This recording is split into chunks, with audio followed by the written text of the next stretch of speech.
everyone, and welcome to Studio Insights with Belvista Studios. I'm Hannah, we've got Victoria here, we've got Kim, and this is going to be an absolutely epic episode because what we're going to do is we're going to do rapid fire questions. So we're going to ask each other questions. The rules are your answers have to be quick, rapid, intuition, and it's going to come from everything that we've learned over the years, our experience, but the pressure is on because we don't have much time, so let's get into it. So first of all, we're going to start with Kim. We're going to be asking Kim some rapid fire questions coming from Victoria and I. So I'll let you begin, Victoria.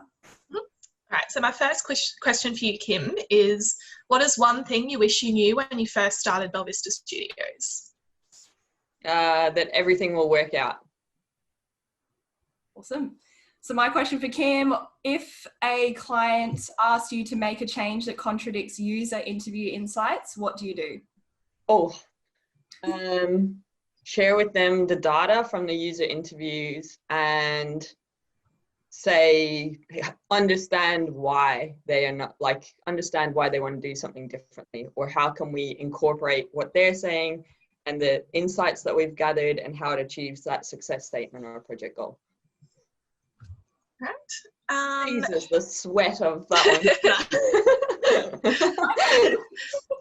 Who is a key person that has influenced your journey and that you would recommend other people follow if they're just starting out in the industry? I'm going to go Christo. Nailed it. YouTube, Instagram. Follow him. Okay, a client has unlimited budget for an onboarding program. What advice do you give them?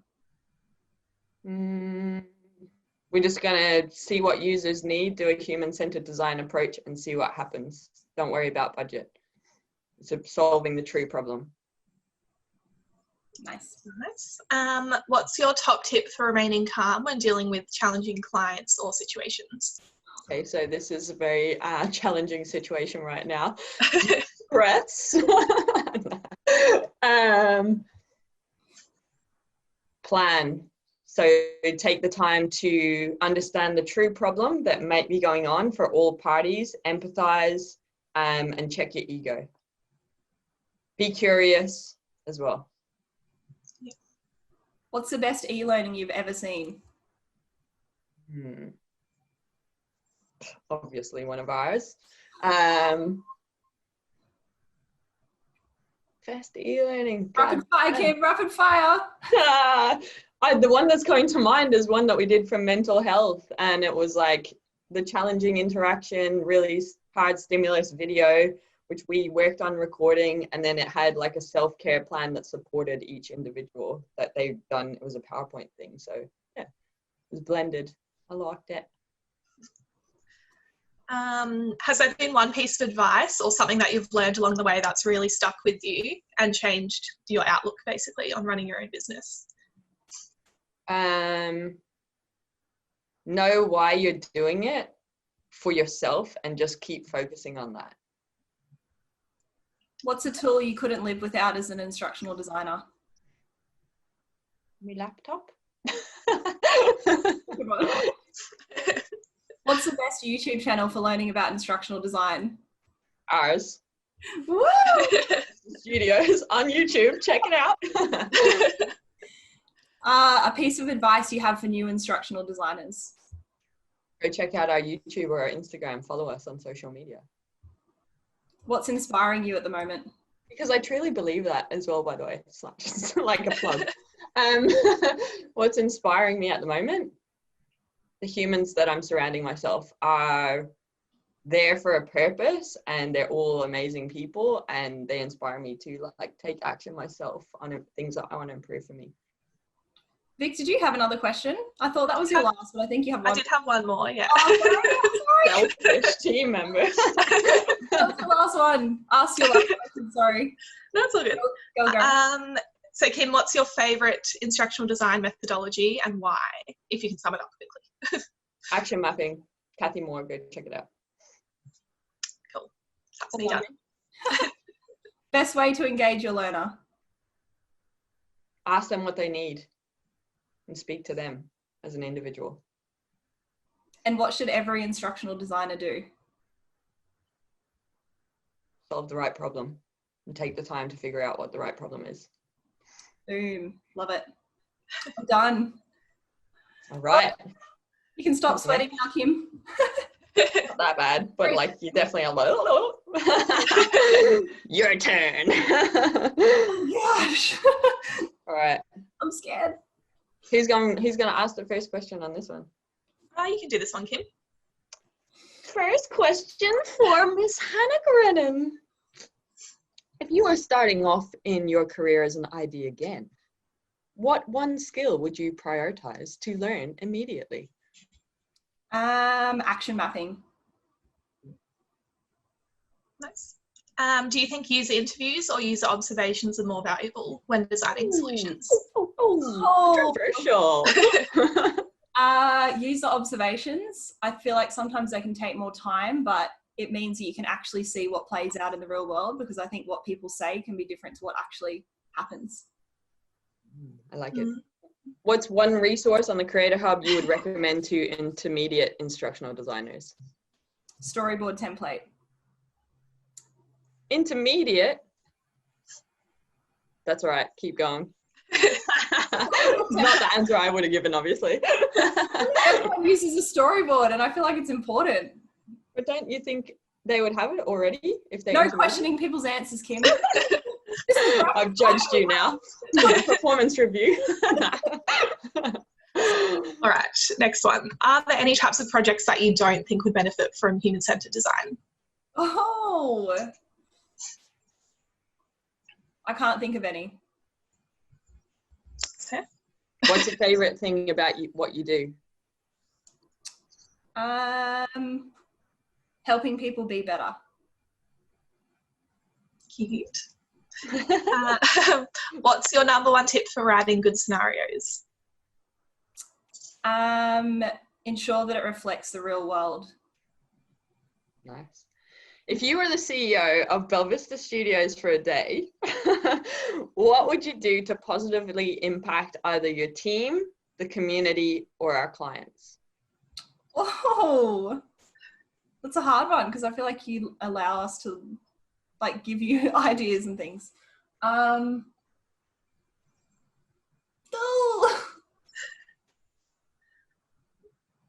can't think of anything. Well, at least I've still got a job. I think it would be, because to me, this is super random, but I think exercise like makes you think more clearly and like expands your brain. So I'd probably like include an exercise session in every, like a part of every day that we had. We had like a exercise class, and all three of us had to do it to expand our brain. Well, I would resign if that was the case. Yeah, don't let Hannah be the CEO. Actually, I'd do it online, so like all of our community could do it with us, and then their brains would also expand. Interesting. You can Totally rapid fire. What do you think makes someone a good instructional designer? I think taking the time to think things through and process what they're creating. Okay, you love pugs. I wouldn't say love, you're obsessed with pugs. What transferable skill can you learn?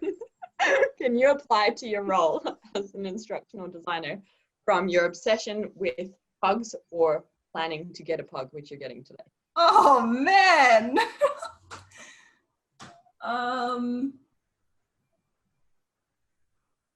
Well, it's almost like potentially I'd think about human-centered design, like what I would probably interview myself and discover like what the reason is behind why I love pugs so much and what they give to my life. And I guess if you like put that into a learning context, it's about understanding what motivates people and what people love and using that to motivate them and change their behavior. Yeah. Nice. So if you ever want me to do something, Kim, just bring a pug. Angle a pug. You can pet this pug if. Cool.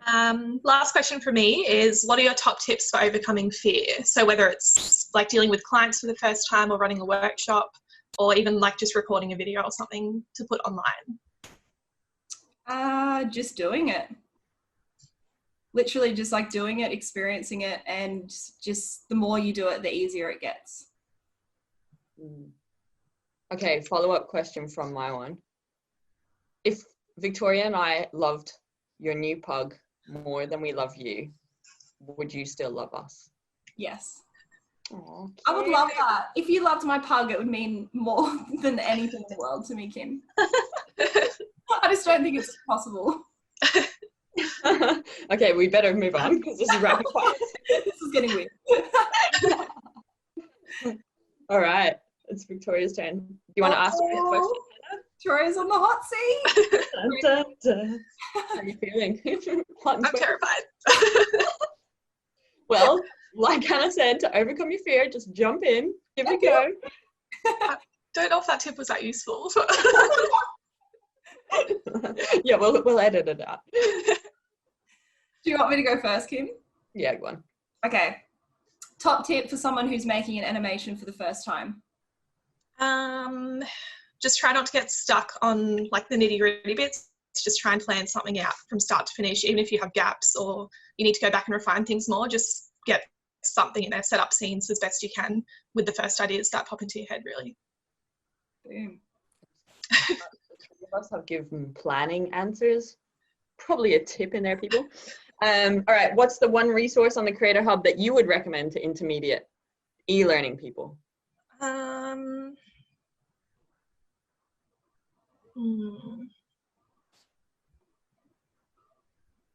Can it be free? Yeah, anything. I'd say the Effective Scenarios Guide, writing effective scenario questions. Because I think that's kind of something you need to progress to a bit, or I did anyway. Like, it's kind of the next step up for me, I think, is making those really realistic and, yeah, everything you should include. Scenario writing guide. Cool. Top tip for making a course accessible. I guess just being aware of what level it is and like what the requirements are for that. And just making sure you test everything you do as well. Like make sure you set aside the time to actually make it accessible, like, because usually we'll develop the course first and then add accessibility. So make sure you've got the time set aside for that and to get it all tested so you know it's actually going to work for them. If you were starting off in your career again, what one skill would you prioritize to learn immediately? It's hard. I'm trying to think of everything I've learned. Fire, rapid fire. I think it probably would be action mapping as well, to be honest, because that does apply to like every decision you make, basically, like kind of shapes the whole outcome. Nice. Top tip for someone creating a voiceover script for the first time. Once you've written it out, make sure you read through it out loud, because how you say things comes across a lot different to just like skimming through it, reading it. It makes it easy to pick up on errors and helps you like hear if it actually sounds conversational, if it's a bit too like robotic, and yeah, make sure it comes across right, basically. Nice. What's your favorite thing about the work that you do? It probably is that there's a good balance of everything. Like, it's being creative. There's also like lots of attention to detail work, so being able to like really get into different tasks. And yeah, being able to help people learn lots of different things. Like, it's always something new. Yeah, I think it just is a good balance of like all of the things that I enjoy doing. Yeah. A graphic design tip that you think has the most impact?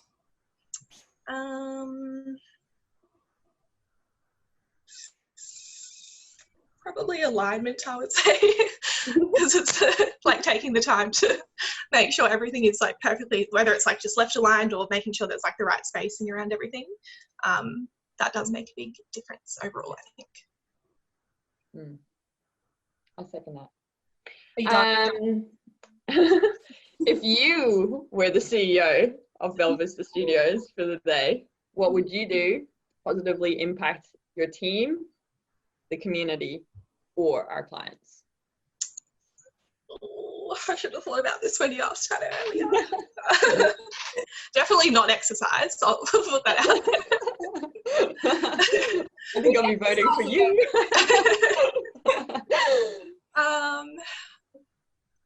What would I do? Rapid fire. I actually don't know if I can think of anything for that. I'll allow you to take your time. I am the boss after all. I am the current CEO. Soft drink in the taps at work. I don't want that. Free chocolate. I don't want that either. You know. You'd want duct tape for your team members so they shut up.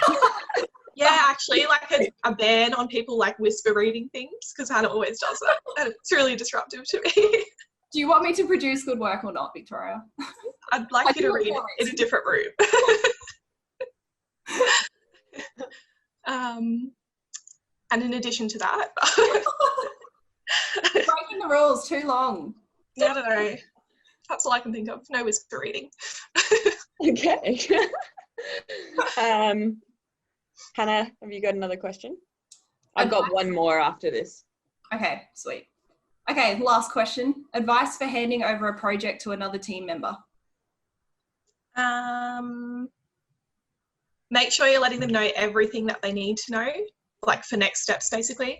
So if it's stuff you know needs to be actioned, or things that like the team can't action yet, but it's just like making a note for the client or whatever it is, just make sure they have all the information they need, so that like when they look at it, they know exactly what they need to do. And if there's stuff missing, it's not like on them to go and find out about it if you already know you can't find it or something like that. Like, yeah, you don't want them wasting their time if you already know something. So just tell them like everything that you can, basically.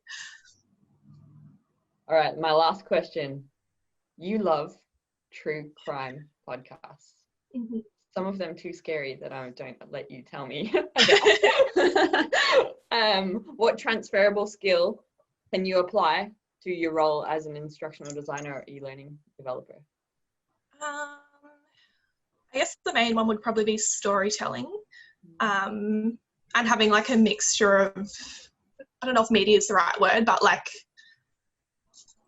a narrator and like interviews, and I don't know, well, in the podcast, like there's police interviews, there's 911 calls, like it's a good, like it makes it more interesting having different things coming into it. It's not just one person talking it the whole time, or I guess with e-learning it's not just like looking at text on screen on every screen, it's mixing it up and putting in videos or scenarios or stuff like that. So just keeping it interesting, and through the storytelling as well.